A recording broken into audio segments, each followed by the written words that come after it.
నమస్కారం NSR news కి స్వాగతం. ముందుగా హెడ్లైన్స్ చూద్దాం. హైదరాబాద్ మెట్రో విస్తరణకు కిషన్ రెడ్డి అడ్డంకులు సృష్టిస్తున్నారు. సీఎం రేవంత్ ఆరోపణలు.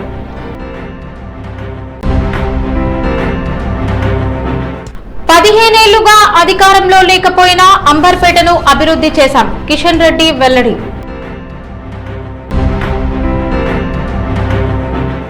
కాశీపేట మైన్లో కార్మికుల పట్ల వివక్ష ఎందుకు? కవిత ప్రశ్న.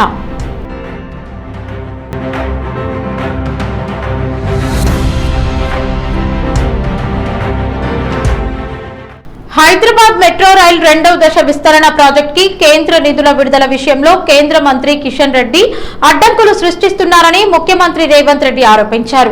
రాష్ట్ర అభివృద్ధికి దోహదపడే కీలక ప్రాజెక్టులకు సహకరించాల్సిన బదులు వాటిని అడ్డుకునే ప్రయత్నాలు జరుగుతున్నాయని ఆయన విమర్శించారు. మెట్రో విస్తరణకు సంబంధించిన నిధుల విడుదలను నిలిపివేయాలనే ఉద్దేశంతో కిషన్ రెడ్డి ఇటీవల కేంద్ర మంత్రులను కలిశారని సీఎం పేర్కొన్నారు.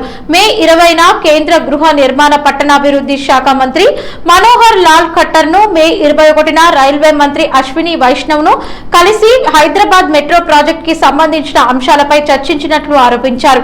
హైదరాబాద్ నగర రవాణా అవసరాలను దృష్టిలో ఉంచుకొని మెట్రో విస్తరణ అత్యంత అవసరమని, ఈ ప్రాజెక్ట్ ద్వారా లక్షలాది మంది ప్రయాణికులకు ప్రయోజనం చేకూరుతుందని సీఎం తెలిపారు. రాష్ట్ర ప్రజలకు మేలు చేసే అభివృద్ధి కార్యక్రమాలను ఎందుకు అడ్డుకుంటున్నారో కిషన్ రెడ్డి సమాధానం చెప్పాలని ఆయన డిమాండ్ చేశారు.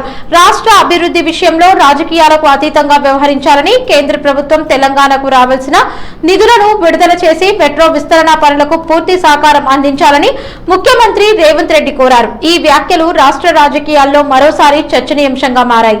కిషన్ రెడ్డి గారు మే 20 తారీఖు నాడు కట్టర్ని, 21 నాడు అశ్విని వైష్ణవ్ని కలిసి ఇంత సులువుగా మీరు రేవంత్ రెడ్డి వస్తే పనులు చేస్తే తెలంగాణ రాష్ట్రంలో బీజేపీ ఉండాలన్నా మూసేయాలన్నా, ఈ తెరకాసు పెట్టుతో ఇప్పుడు లోన్ డిస్బర్స్ చేయకుండా పీడముడు వేసుకొని కూర్చుంది కేంద్ర ప్రభుత్వం. అందుకు ఇన్ని రోజుల నుంచి కిషన్ రెడ్డి వెనకాల పడుతున్నాను. ప్రతి ఒప్పందం ఉంది, చివరి రోజు ఈ రోజు నిధులు రిలీజ్ కావాలి. ఈ రోజు నిధులు కిషన్ రెడ్డి విడుదల చేయిస్తాడా? 13,600 కోట్ల రూపాయలు. సింగరేణి కాశీపేట మైన్ లో కార్మికులు ఎదుర్కొంటున్న సమస్యలపై బీఆర్ఎస్ ఎమ్మెల్సీ కల్వకుంట్ల కవిత ఆందోళన వ్యక్తం చేశారు. ఒక్కో షిఫ్ట్ లో సుమారు 300 మంది కార్మికులు భూగర్భంలోకి దిగాల్సి ఉండగా మ్యాన్ రైడింగ్ మిషన్ లో కేవలం 70 సీట్లు మాత్రమే అందుబాటులో ఉండటం వల్ల కార్మికులు తీవ్ర ఇబ్బందులు ఎదుర్కొంటున్నారని పేర్కొన్నారు. ఉదయం 8:30 గంటల లోపు మైన్ లోకి దిగిన వారికే మాస్టర్ నమోదు చేస్తారని, కాస్త ఆలస్యమైనా మాస్టర్ వేయడం లేదని ఆమె విమర్శించారు. అయితే ఇదే మ్యాన్ రైడింగ్ మిషన్ ను యాజమాన్యం అవసరాల కోసం మాత్రం ఎలాంటి సమయ పరిమితులు లేకుండా నడుపుతున్నారని ఆరోపించారు. కార్మికులకు ఒక నిబంధన, యాజమాన్యానికి మరో నిబంధన అమలు చేయడం ఎంతవరకు సమంజసమని ప్రశ్నించారు. సింగరేణి సంస్థ కార్మికుల సంక్షేమానికి ప్రాధాన్యత ఇవ్వాల్సిన సమయంలో ఇలాంటి వివక్షపూరిత విధానాలు అమలు కావడం బాధాకరమని పేర్కొన్న కవిత, కాశీపేట మైన్ లో నెలకొన్న సమస్యలను వెంటనే పరిష్కరించాలని డిమాండ్ చేశారు. ఆ మ్యాన్ రైడింగ్ మెషిన్ అని ఒకటి ఉంటుంది, అది లోపలికి 3 కిలోమీటర్లు మైన్ల కార్మికులు తీసుకుపోయే మెషిన్. ఇవాళ మేము పోయొచ్చినటువంటి కాశీపేటలో 300 మంది షిఫ్ట్కి కార్మికులు మైన్లకు దిగాలంటే కేవలం 70 సీట్లు ఉన్నాయి. అవి ఆ 70 సీట్లు ఎన్నిసార్లు తిరుగుతాయి? 8:30 లోపల కార్మికులు లోపలికి పోవాలి. 8:30 లోపల దిగితేనే వాళ్ళకు మస్టర్ వేస్తారు, లేకపోతే వేయరు. అదే 8:30 కాగానే బంద్ చేస్తున్నారు. మరి పోనీ మేనేజ్మెంట్ కానీ ఇంకోరు కానీ వాడాలంటే ఎనీ టైం ఆన్ చేస్తున్నారు. ఇదెందుకు? ఇంత జులుము ఎందుకు? మీకు కరెంట్ అయితే ఫ్రీగానే ఉంటుంది కదా, కరెంట్ ఏం ఖర్చు కాదు కదా అదనంగా. ఎందుకోసం ఇట్లా చేస్తున్నారు? ఇంత సాడిస్టిక్ వ్యవహారం చేయడం ఎందుకు?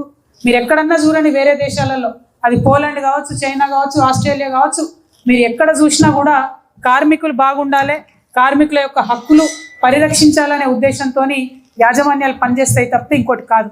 సరైనటువంటి పని చేసేటటువంటి వాతావరణం ఉంటే మా తెలంగాణ బిడ్డలు, మా సింగరేణి బిడ్డలు భూమిలోకెళ్ళి బొగ్గు కాదు బంగారం తీసుకొని బయటకు వస్తారు.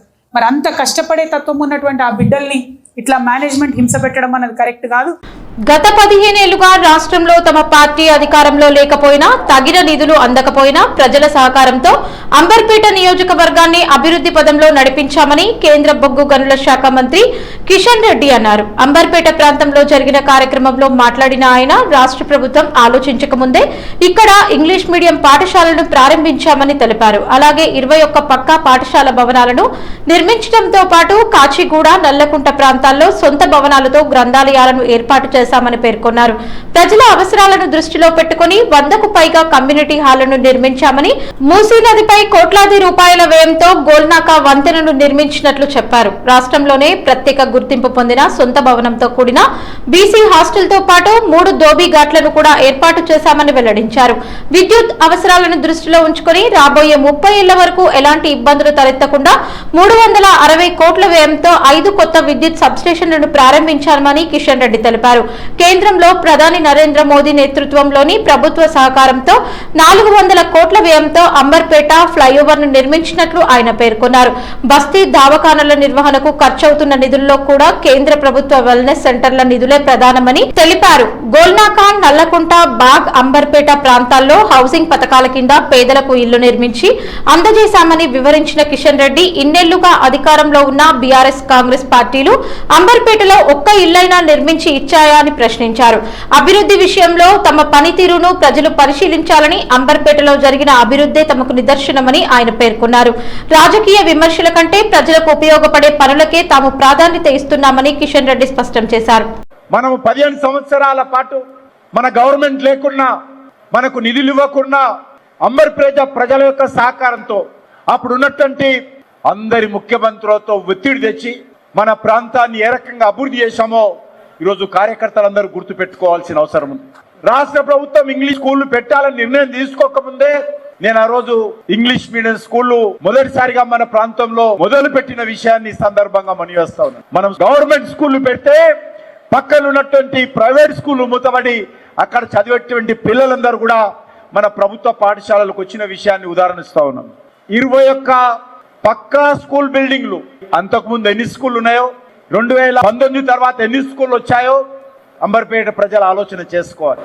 100కు పైగా కమ్యూనిటీ హాల్స్, మూసీ పైన మరి కోట్ల రూపాయలు ఖర్చు పెట్టి అద్భుతమైనటువంటి బ్రిడ్జి గోల్నాక దగ్గర వేసిన విషయాన్ని మనం చేస్తా ఉన్నాను. మరి బీఆర్ఎస్ పార్టీ కానీ ఇప్పుడు ఉన్నటువంటి కాంగ్రెస్ పార్టీ కానీ ఒక్క ఇల్లైనా వాళ్ళు కట్టారా అంబర్పేటలో చూపించాల్సిందిగా నేను కోరుతా ఉన్నాను. సింగరేణిలో జరుగుతున్నట్లు ఆరోపణలు వస్తున్న అవినీతి అక్రమాలపై కేంద్ర బొగ్గు గనుల శాఖ మంత్రి కిషన్ రెడ్డి వ్యవహరిస్తున్న తీరు దొంగ చేతికి తాళాలు ఇచ్చినట్లు ఉందని మాజీ మంత్రి బీఆర్ఎస్ సీనియర్ నేత హరీష్ రావు విమర్శించారు. సింగరేణిలో జరుగుతున్న కుంభకోణాలపై కేంద్ర స్థాయిలో సమగ్ర విచారణ జరిపించాలని తాను కోరితే మంత్రి కిషన్ రెడ్డి మాత్రం అదే విషయంపై రాష్ట్ర ముఖ్యమంత్రి రేవంత్ రెడ్డికి లేఖ రాయడం ఆశ్చర్యకరమని అన్నారు. సింగరేణిలో అవకతవకలు జరిగాయని ఆరోపణలు ఉన్నప్పుడు వాటిపై స్వతంత్ర సంస్థలతో లేదా కేంద్ర ఏజెన్సీలతో విచారణ జరిపించాల్సింది పోయి రాష్ట్ర ప్రభుత్వానికే విచారణ బాధ్యత అప్పగించడం సమంజసం కాదని హరీష్ రావు పేర్కొన్నారు. కుంభకోణం జరిగిందని చెబుతూ అదే ప్రభుత్వాన్ని విచారణ చేసుకోమని అడగడం ఎలా సాధ్యం? దొంగనే తనపై తానే విచారణ చేసుకుంటాడా అని ప్రశ్నించారు. సింగరేణి వంటి ప్రజారంగ సంస్థలో జరుగుతున్న అంశాలపై పూర్తి పారదర్శకత అవసరమని, కార్మికులు, ప్రజల అనుమానాలను నివృత్తి చేయాలంటే స్వతంత్ర విచారణ తప్పనిసరి అని హరీష్ రావు అభిప్రాయపడ్డారు. కేంద్ర మంత్రి హోదాలో ఉన్న కిషన్ రెడ్డి ఈ విషయంలో మరింత బాధ్యతాయుతంగా వ్యవహరించాలని, కేవలం లేఖలకే పరిమితం కాకుండా నిజానిజాలు వెలికితీసే చర్యలు చేపట్టాలని డిమాండ్ చేశారు. ఇలా ఇంకొక ఆశ్చర్యం, సింగరేణిలో కేంద్ర ప్రభుత్వానికి 49% వాటా ఉంటుంది. నేను మొన్న డిమాండ్ చేసిన 51 తెలంగాణది, 49 ఢిల్లీది, కేంద్రంది. కేంద్ర బొగ్గు మంత్రి ఎవరు? కిషన్ రెడ్డి బొగ్గు మంత్రి. ఏమయ్యా కిషన్ రెడ్డి, ఈడ 40 లక్షల టన్నుల బొగ్గు మాయమైంది, డీజిల్ స్కామ్ అవుతుంది, గిలెటిన్ స్టిక్ స్కామ్ అవుతున్నది, ఇక్కడ సోలార్ పవర్ స్కామ్ అవుతున్నది.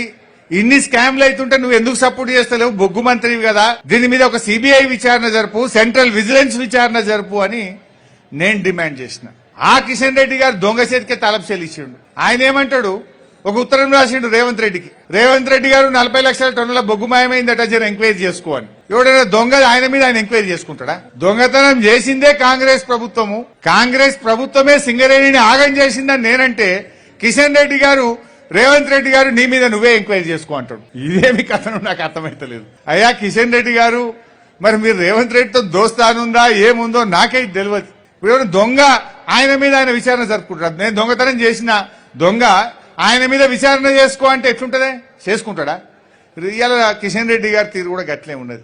వర్షాకాల సీజన్ లో అధికార యంత్రాంగం అత్యంత అప్రమత్తంగా ఉండాలని ముఖ్యమంత్రి రేవంత్ రెడ్డి ఆదేశించారు. ప్రజలకు ఇబ్బందులు కలగకుండా ముందస్తు చర్యలు తీసుకోవాలని, అలసత్వంగా వ్యవహరించే అధికారులపై కఠిన చర్యలు తప్పవని హెచ్చరించారు. ఎంసీఆర్ హెచ్ఆర్డీలో నిర్వహించిన ఉన్నత స్థాయి సమీక్షా సమావేశంలో జూన్ 9న హైదరాబాద్ లో కురిసిన భారీ వర్షాల సమయంలో ఏర్పడిన ట్రాఫిక్ సమస్యలపై సీఎం అసంతృప్తి వ్యక్తం చేశారు. వాతావరణ శాఖ హెచ్చరికలు ఉన్నప్పటికీ మున్సిపల్, పోలీస్, ట్రాఫిక్ శాఖల మధ్య సమన్వయం లోపించిందని మండిపడ్డారు. వర్షాల సమయంలో మున్సిపల్, హైడ్రా, ట్రాఫిక్, జలమండలి, పోలీస్ సిబ్బంది క్షేత్రస్థాయిలో అందుబాటులో ఉండాలని, ట్రాఫిక్ జామ్లు, వాటర్ లాగింగ్ సమస్యలు పునరావృతమైతే బాధ్యులపై చర్యలు తీసుకోవాలని స్పష్టం చేశారు. అలాగే ప్రాజెక్టుల భద్రత, యూరియా విత్తనాల సరఫరా, తాగునీటి కలుషిత నివారణ, సీజనల్ వ్యాధుల నియంత్రణపై ప్రత్యేక దృష్టి సారించాలని అధికారులను ఆదేశించారు. వర్షాకాలంలో అన్ని శాఖలు సమన్వయంతో పనిచేస్తూ ప్రజలకు ఎలాంటి ఇబ్బందులు తలెత్తకుండా చూడాలని సీఎం సూచించారు. ప్రభుత్వ పాఠశాలల్లో చదువుతున్న విద్యార్థుల పోషకాహార స్థాయిని మెరుగుపరచడంతో పాటు విద్యా ప్రమాణాలను పెంపొందించే లక్ష్యంతో తెలంగాణ ప్రభుత్వం కీలక నిర్ణయం తీసుకుందని మంత్రి పొన్నం ప్రభాకర్ తెలిపారు. రాష్ట్ర వ్యాప్తంగా సుమారు 29 లక్షల మంది ప్రభుత్వ పాఠశాల విద్యార్థులకు అల్పాహారం మరియు పాలు అందించే పథకాన్ని ప్రభుత్వం ప్రారంభించిందని వెల్లడించారు. ఈ పథకం ద్వారా విద్యార్థులు పాఠశాలలకు వచ్చిన వెంటనే పోషకాహారంతో కూడిన అల్పాహారం పొందడంతో పాటు నిర్దిష్ట రోజుల్లో పాలు కూడా అందజేయనున్నట్లు మంత్రి వివరించారు. విద్యార్థుల్లో పోషకాహార లోపాన్ని తగ్గించడం, ఆరోగ్యాన్ని మెరుగుపరచడం, చదువుపై ఏకాగ్రతను పెంచడం ఈ కార్యక్రమం ప్రధాన ఉద్దేశమన్నారు. గ్రామీణ, పట్టణ ప్రాంతాల్లోని ప్రభుత్వ మరియు స్థానిక సంస్థల పాఠశాలల్లో చదువుతున్న లక్షలాది మంది విద్యార్థులకు ఈ పథకం ప్రయోజనం చేకూరుతుందని తెలిపారు. పేద, మధ్యతరగతి కుటుంబాలకు చెందిన పిల్లలకు ఇది ఎంతో ఉపయోగకరంగా ఉంటుందని, విద్యార్థుల ఆరోగ్యవంతమైన భవిష్యత్ కోసం ప్రభుత్వం ప్రత్యేక శ్రద్ధ తీసుకుంటుందన్నారు. ప్రభుత్వం విద్యారంగాన్ని బలోపేతం చేయడంతో పాటు విద్యార్థుల సంక్షేమానికి అత్యంత ప్రాధాన్యత ఇస్తోందని, ప్రభుత్వ పాఠశాలలపై తల్లిదండ్రుల్లో మరింత విశ్వాసం పెంచేలా ఇటువంటి కార్యక్రమాలను అమలు చేస్తున్నామని మంత్రి పొన్నం ప్రభాకర్ పేర్కొన్నారు. రాష్ట్రంలోని ప్రతి విద్యార్థి ఆరోగ్యంగా, ఉత్సాహంగా విద్యను అభ్యసించే వాతావరణాన్ని కల్పించడమే ప్రభుత్వ లక్ష్యమని ఆయన స్పష్టం చేశారు.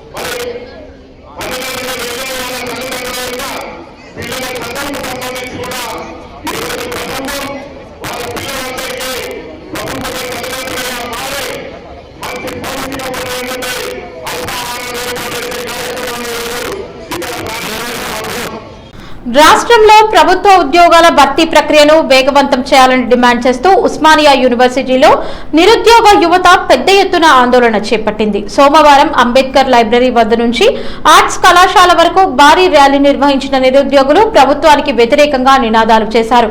చేతుల్లో ప్లకార్డులు, బ్యానర్లు పట్టుకుని ర్యాలీలో పాల్గొన్న యువత ఉద్యోగ నియామకాల విషయంలో ప్రభుత్వం స్పష్టమైన కార్యాచరణ ప్రకటించాలని కోరారు. ముఖ్యంగా పోలీస్ శాఖలో ఎస్ఐ, కానిస్టేబుల్ నియామకాల కోసం కేవలం 5,000 పోస్టులు కాకుండా కనీసం 20,000 పోస్టులను భర్తీ చేసేలా నోటిఫికేషన్ విడుదల చేయాలని డిమాండ్ చేశారు. అలాగే విద్యాశాఖలో ఖాళీగా ఉన్న ఉపాధ్యాయ పోస్టులను భర్తీ చేయడానికి మెగా డిఎస్సి నిర్వహించి 25,000 టీచర్ పోస్టులను భర్తీ చేయాలని ప్రభుత్వాన్ని కోరారు. ప్రభుత్వ పాఠశాలల్లో ఉపాధ్యాయుల కొరత తీవ్రంగా ఉందని, దీనివల్ల విద్యార్థుల చదువుపై ప్రభావం పడుతోందని నిరుద్యోగులు పేర్కొన్నారు. ఎన్నికల సమయంలో కాంగ్రెస్ పార్టీ ఇచ్చిన హామీలను అమలు చేయాలని ఆందోళనకారులు డిమాండ్ చేశారు. ఈరోజు లైబ్రరీ నుంచి ఆర్ట్స్ కాలేజ్ వరకు ఈరోజు నిరసన కార్యక్రమం చేయడం. ఎందుకంటే రేవంత్ రెడ్డి ఏం చేయడం అంటే పోలీస్ కానిస్టేబుల్ ఎస్ఐ 5,000 ఇస్తున్నాడు. అరే నాయన, ఈరోజు 5,000 నోటిఫికేషన్ చేస్తే ఈరోజు ఇన్ని జిల్లాలకు ఏం సరిపోతాయిరా? అంటే ఒక్కొక్క జిల్లాలకు 50 నోట్లే పెడతావా? ఎవరికి న్యాయం జరుగుతుంది? మేము ఒకటే డిమాండ్ చేస్తున్నాం నిరుద్యోగుల తరఫున 20,000 notification, SI constable notification 20,000 notification విడుదల చేయాలి. అదే విధంగా వయోపరిమితిని ఈరోజు పెంచాలి. వయోపరిమితి పెంచకుండా ఈరోజు గత ప్రభుత్వం పెంచినటువంటి వయోపరిమితి తీసేస్తే మాత్రం బిడ్డ ఖబర్దార్ రేవంత్ రెడ్డి కాంగ్రెస్ ప్రభుత్వమా. ఎక్కడ అక్కడ ఈరోజు నిరుద్యోగుల తరఫున మేము డిమాండ్ చేస్తాం, బిడ్డ నువ్వు వయోపరిమితి పెంచి ఈరోజు 20,000 నోటిఫికేషన్ ఇవ్వకపోతే మాత్రం నీ ప్రభుత్వాన్ని బొంద పెడతామని చెప్తాం. అదే విధంగా నువ్వు మీ ఎన్నికలు ఇచ్చినటువంటి మేనిఫెస్టో ప్రకారం నువ్వేమన్నావు? మెగా డిఎస్ అన్నావు. ఇప్పటి వరకు మెగా డిఎస్ లేదండి. వెంటనే 25,000తో మెగా డిఎస్సి అమలు చేయాలి.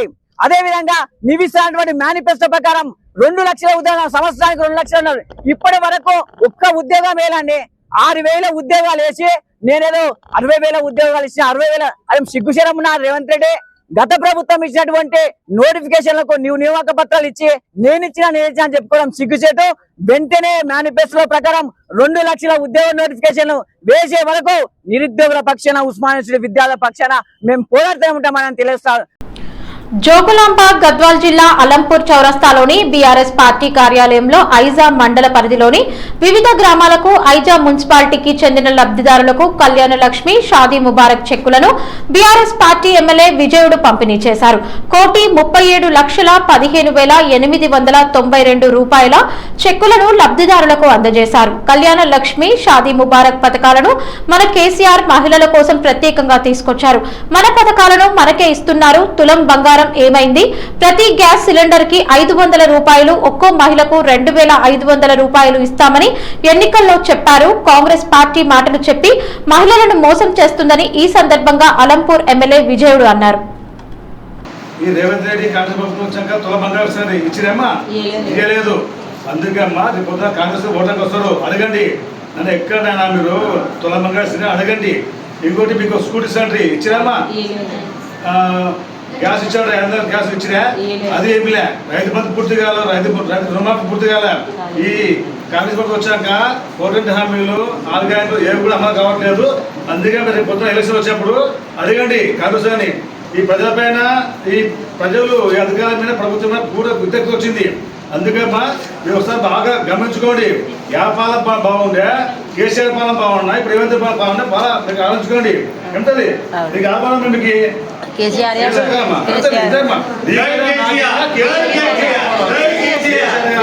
పెట్టిన పథకాలు ఇప్పుడు నడుస్తున్నవి. బీజేపీ నేత రామచంద్రరావు తనను బెదిరిస్తున్నట్లు మాట్లాడుతున్నారని ముఖ్యమంత్రి రేవంత్ రెడ్డి ఎద్దేవా చేశారు.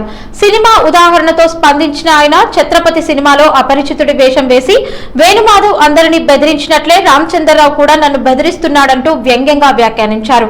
రాజకీయ విమర్శలు, హెచ్చరికల నేపథ్యంలో రామచంద్రరావు చేసిన వ్యాఖ్యలకు ప్రతిస్పందించిన సీఎం వాటిని తేలికగా తీసుకుంటున్నట్లు తెలిపారు. ప్రజా సమస్యలు, రాష్ట్ర అభివృద్ధి అంశాలపై చర్చ జరగాల్సిన సమయంలో వ్యక్తిగత విమర్శ బెదిరింపుల రాజకీయాలు సరైన పద్ధతి కాదని సూచించారు. రాజకీయాల్లో ప్రజల తీర్పే అంతిమమని, బెదిరింపులు లేదా ఒత్తిళ్లకు తాను భయపడబోనని సీఎం రేవంత్ రెడ్డి స్పష్టం చేశారు. ఆయన చేసిన ఈ వ్యాఖ్యలు రాజకీయ వర్గాల్లో చర్చనీయాంశంగా మారాయి.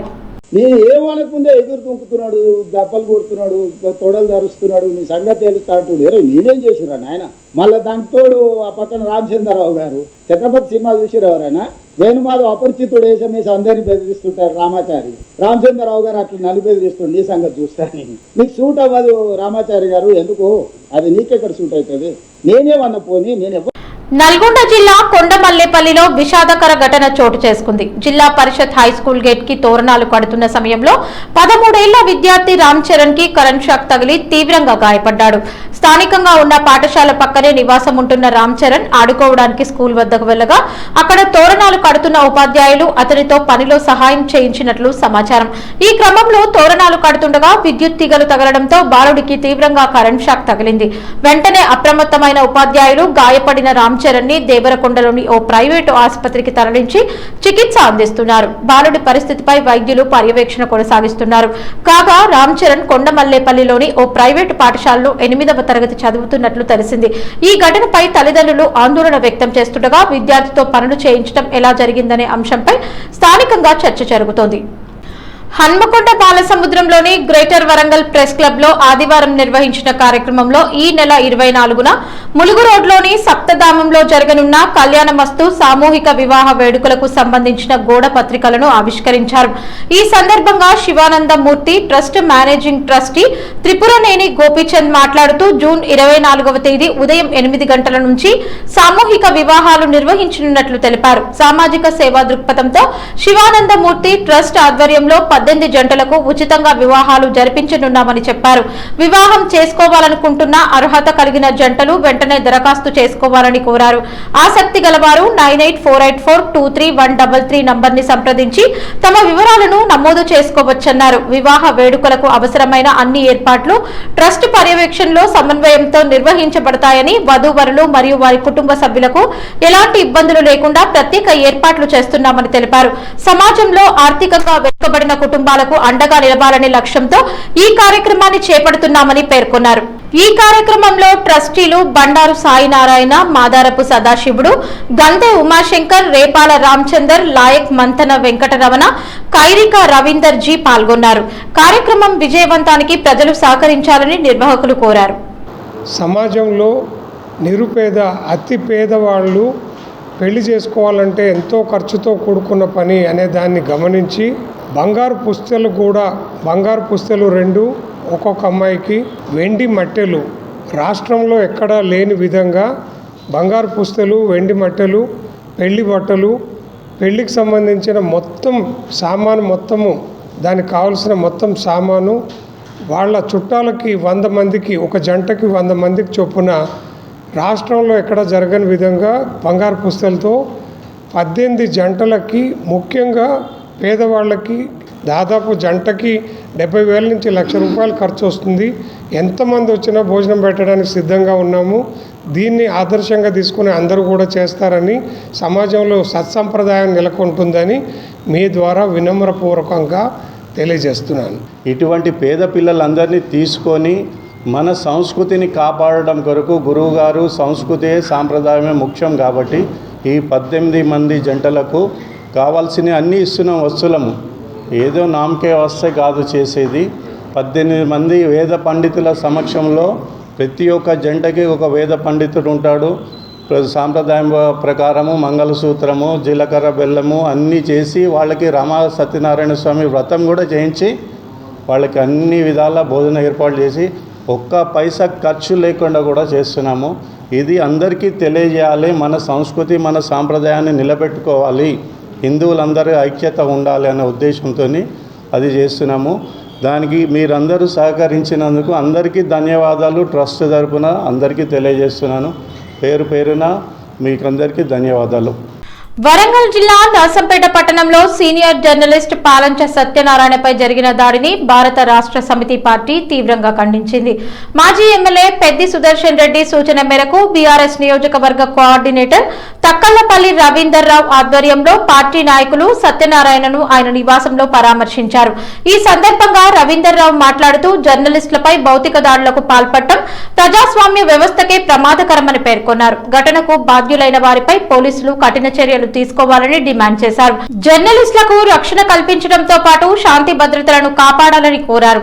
దాడి జరిగి 4 రోజులు గడిచినా ఇప్పటి వరకు నిందితుడిని అరెస్టు చేయకపోవడం ఆందోళనకరమని అన్నారు. రాష్ట్రంలో ప్రభుత్వ అధికారులకు జర్నలిస్టులకు రక్షణ లేకుండా పోయిందని, దాడులు నిత్యకృత్యాలుగా మారాయని విమర్శించారు. నర్సంపేటలో ఇటువంటి సంఘటనలు పునరావృతం కాకుండా పోలీసులు తక్షణ చర్యలు తీసుకుని ప్రజలకు భద్రత కల్పించాలని డిమాండ్ చేశారు. ఈ కార్యక్రమంలో రాష్ట్ర ఖనిజాభివృద్ధి సంస్థ డైరెక్టర్ నాడం శాంతికుమార్, కౌన్సిలర్ మండల శ్రీదేవి శ్రీనివాస్, కంటెస్టెడ్ కౌన్సిలర్లు పెండం శివానంద్, మోతే తిరుపతి రెడ్డి, బీరం నాగిరెడ్డి, పార్టీ నాయకులు నాడం నగేష్, జగ్గారావు తదితరులు పాల్గొన్నారు. వార్తలు ముగించే ముందు హెడ్లైన్స్ మరోసారి. హైదరాబాద్ మెట్రో విస్తరణకు కిషన్ రెడ్డి అడ్డంకులు సృష్టిస్తున్నారు. సీఎం రేవంత్ ఆరోపణలు.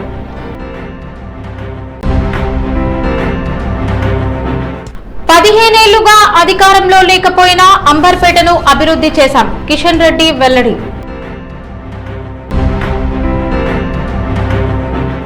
కాశీపేట మైన్లో కార్మికుల పట్ల వివక్ష ఎందుకు? కవిత ప్రశ్న. ఈ వార్తలు ఇంతటితో సమాప్తం. నమస్కారం.